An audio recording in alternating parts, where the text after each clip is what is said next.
여러분 안녕하십니까? 6월 11일 목요일 뉴스투데이 강원입니다. 지난 1997년에 조성된 정선군 쓰레기 위생 매립장은 앞으로 3, 4년 안에 포화 상태에 이를 것으로 예상되고 있어서 정선군이 매립장 확장을 추진하고 있습니다. 그런데 매립장 주변 마을 주민들은 매립장 운영 조례조차 없는 상태에서 확장 사업을 추진한다며 불만을 터뜨리고 있습니다. 김인성 기자입니다. 정선군 의회 본회의장 앞에서 주민들이 의원들을 상대로 목소리를 높입니다.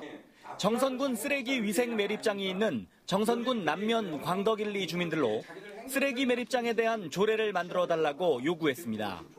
정선군 쓰레기 위생 매립장은 지난 1997년 41만 세제곱미터 규모로 지어졌는데 이제 여유분이 7만 톤밖에 남지 않았습니다.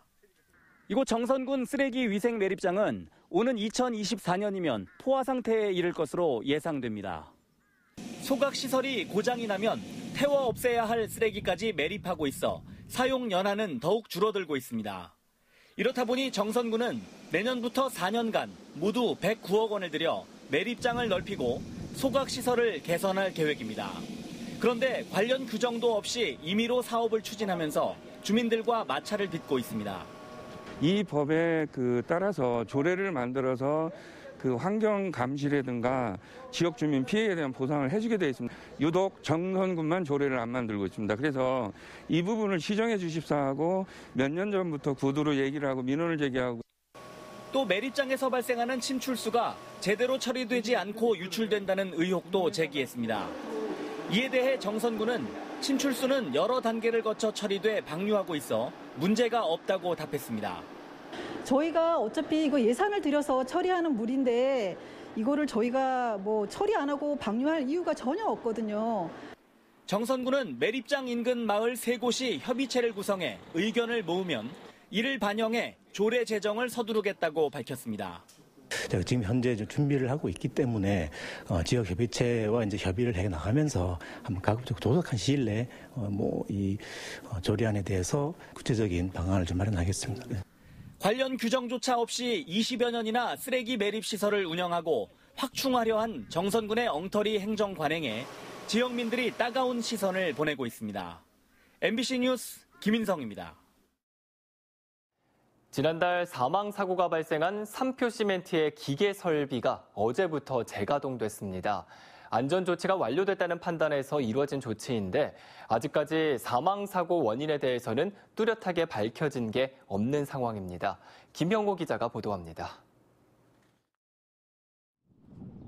삼표시멘트 킬른 6호기가 가동을 멈춘 건 산업재해 사망사고 이틀 후인 지난달 15일부터입니다. 근로자에게 위해와 위험이 현저하게 높아질 우려가 있을 때 기계 설비를 멈출 수 있다는 산업안전보건법 규정에 따른 조치였습니다. 고용노동부 태백지청은 안전조치가 완료됐다고 판단하고 최근 킬른 6호기의 작업 중지를 해제했습니다. 삼표시멘트는 이틀 동안 예열 기간을 거쳐 킬른 6호기 시멘트 생산을 재개했습니다.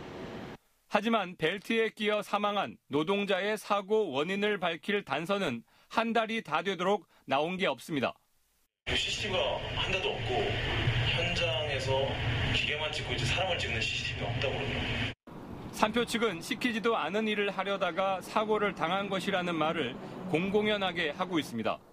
좁은 창문을 열고 작업한 노동자의 잘못으로 책임을 떠넘기는 겁니다.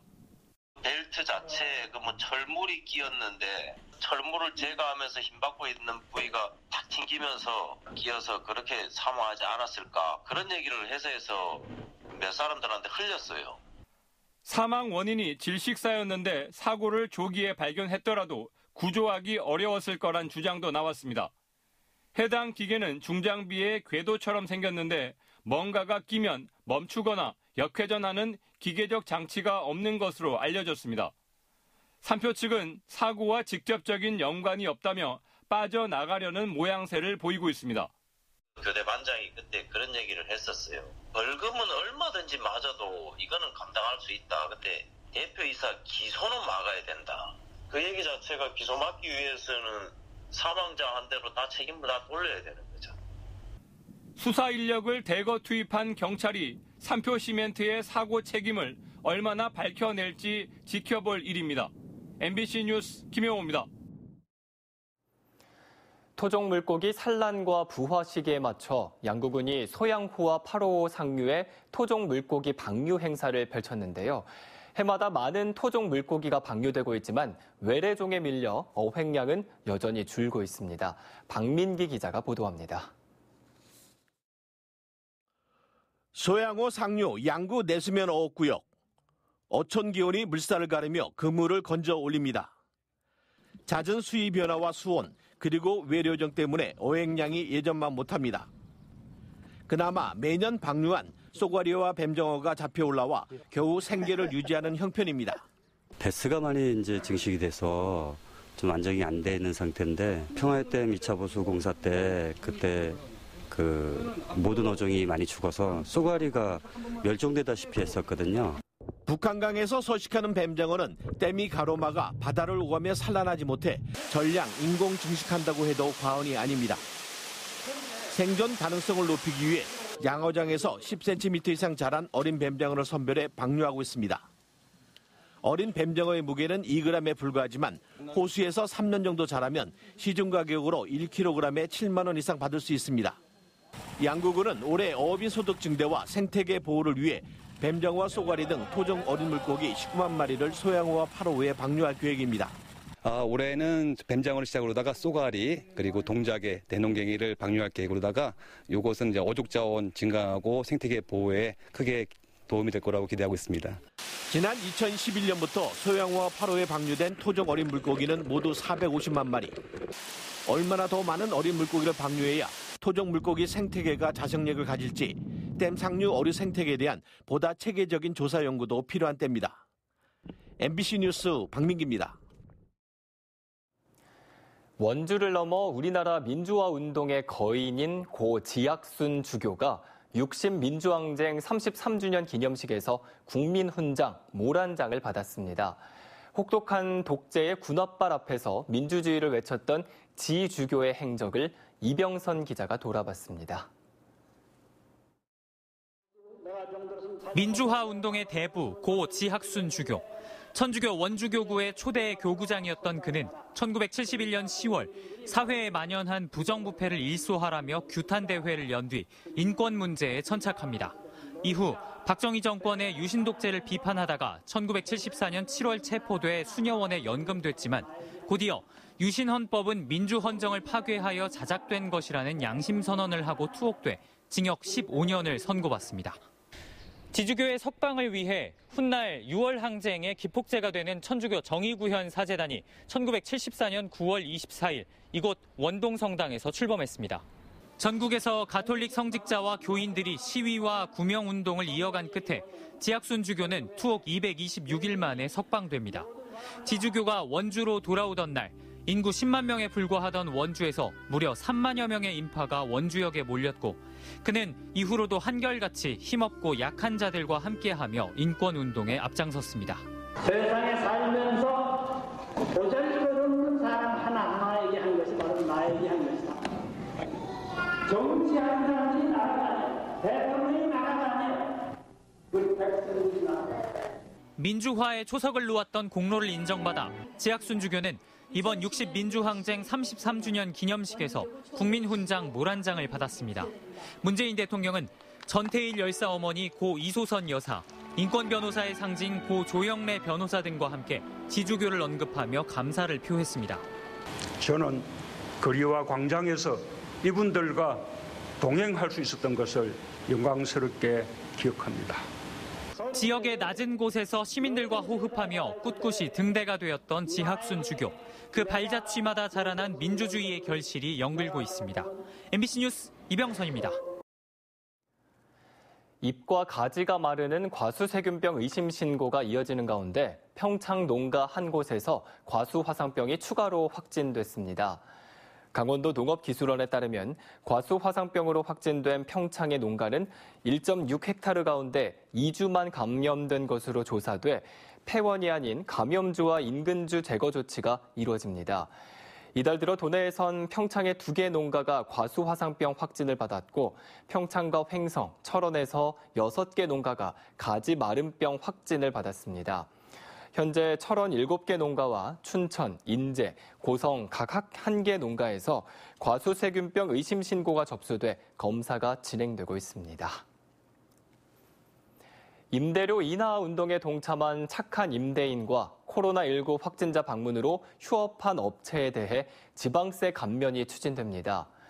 강원도는 코로나19 피해자 지원을 위한 도세 감면안이 오는 18일 도의회를 통과하면 다음 달에 부과되는 지역 자원시설세와 지방교육세를 감면할 계획입니다.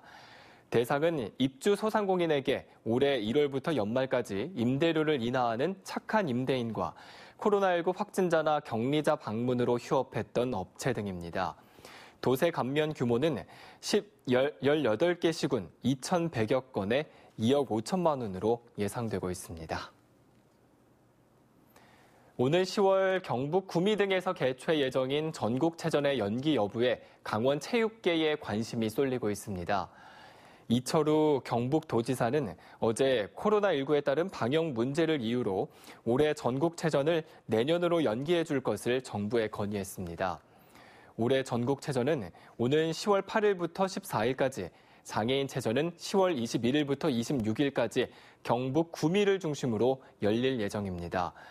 한편 양양군과 강원도체육회는 강원도민체전 일정을 늦춰 8월 말에 열거나 아예 내년으로 수년하는 것을 검토 중인데 전국체전 개최 여부가 그 기준이 될 전망입니다.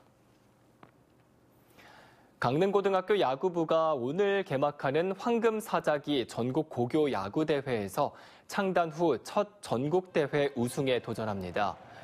코로나19로 학교 스포츠 대회가 늦춰진 가운데 제74회 황금사자기 전국 고교 야구대회가 오늘 개막해 오는 22일까지 서울 목동구장과 신월 야구장에서 펼쳐집니다.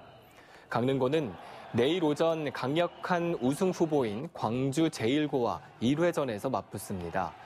한편 강릉고는 지난해 청룡기와 봉황대기 준우승의 주인공인 김진욱 투수를 내세워 전국대회 첫 우승을 목표로 하고 있습니다. 횡성한우가 대한민국 명가 명품 대상에서 6년 연속 대상을 수상했습니다. 횡성군은 지난 1995년부터 횡성한우 명품화 사업을 추진해왔으며 올해 고품질 연구 용역을 진행해 우량 암소를 선발하고 고품질 쇠고기 생산 기반을 마련해 나갈 계획입니다. 한국소비자협회가 주관하는 대한민국 명가 명품 대상은 국내 시장에서 선두를 꾸준히 지키는 제품과 지역 경제 발전에 기여한 지역 특산품을 선정합니다. 와인으로 만들 수 있는 강원산 포도 품종이 개발됐습니다. 강원도 농업기술원은 어제 춘천 신부급 시험연구용 과수원에서 시음회를 열고 청향과 허니드림 등 신품종 포도로 만든 토종 와인 5종을 선보였습니다. 도 농업기술원은 지역 환경에 적합한 와인 가공용 포도를 10여 년의 연구 끝에 9개 품종 개발에 성공했고 특히 블랙아이와 블랙선은 추위에도 강하고 병해충도 잘 견뎌 새로운 소득 작물로 기대된다고 밝혔습니다.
강원도 교육청은 오늘부터 27일까지 교육지원청 학교지원센터 운영에 대한 현장 의견 수렴을 위해 17개 시군 51개 학교를 방문할 계획입니다.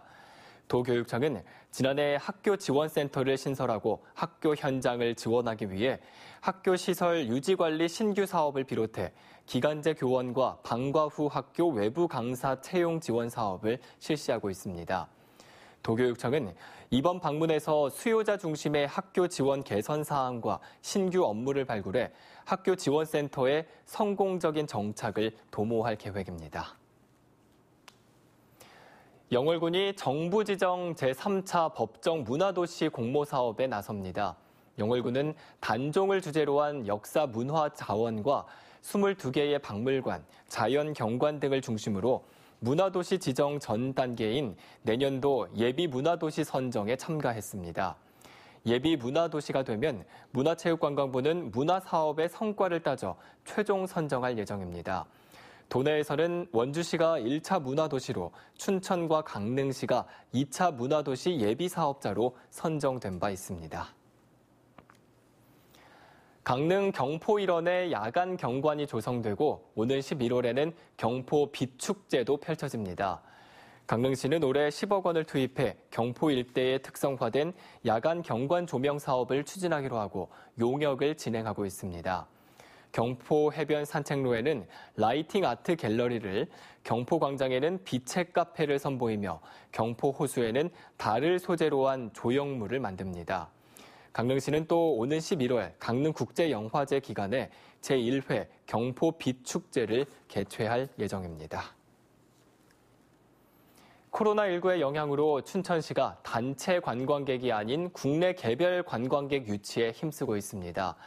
춘천시는 오는 15일부터 관광 스탬프 투어 숨은 춘천 찾기를 출시해 개별 관광객 유치에 나선다고 밝혔습니다. 스탬프 장소는 육림고개와 옛 김유정역, 근화동 396, 풍물시장 등 14곳으로 명소마다 스탬프를 찍어 기념품을 받는 관광 아이템입니다. 춘천시 관광협의회도 오는 15일부터 일주일 동안 다른 지역민을 대상으로 일주일 춘천 살기 프로그램을 운영해 춘천 관광 홍보에 나섭니다. 춘천 문인단체들이 김유정 문학상을 시에서 직접 운영 관리하기로 하자 집단 반발하고 있습니다. 춘천 문인협회와 춘천예총, 김유정 기념사업회는 지난달 226명으로 구성된 김유정 문학상 지키기 시민운동본부를 발족했습니다. 이들은 지난 2007년부터 13년 동안 한강수력본부에서 재정을 지원해 김유정 기념사업회에서 주최해온 김유정 문학상을 춘천시가 춘천문화재단에 넘겨 직접 운영하겠다며 조례안을 입법 예고한 것에 반발하고 있습니다. 인제지역 농특산물의 대미 수출이 확대되고 있습니다. 인제군은 어제 북면 원통 농공단지에서 미국 LA 7차 수출 선적식을 열고 황태 가공품과 김치류, 잡곡류, 약초류 등 46개 품목 1억 2,600만 원 상당이 수출된다고 밝혔습니다. 인제군 관계자는 코로나19에도 불구하고 지난해 마련된 미국 LA 상설 판매장을 중심으로 현재까지 누적 수출액이 12억 원에 달한다며 안정적인 수출 기반을 마련하고 있다고 말했습니다. 이상으로 뉴스투데이 강원을 마칩니다. 시청해주신 여러분 고맙습니다.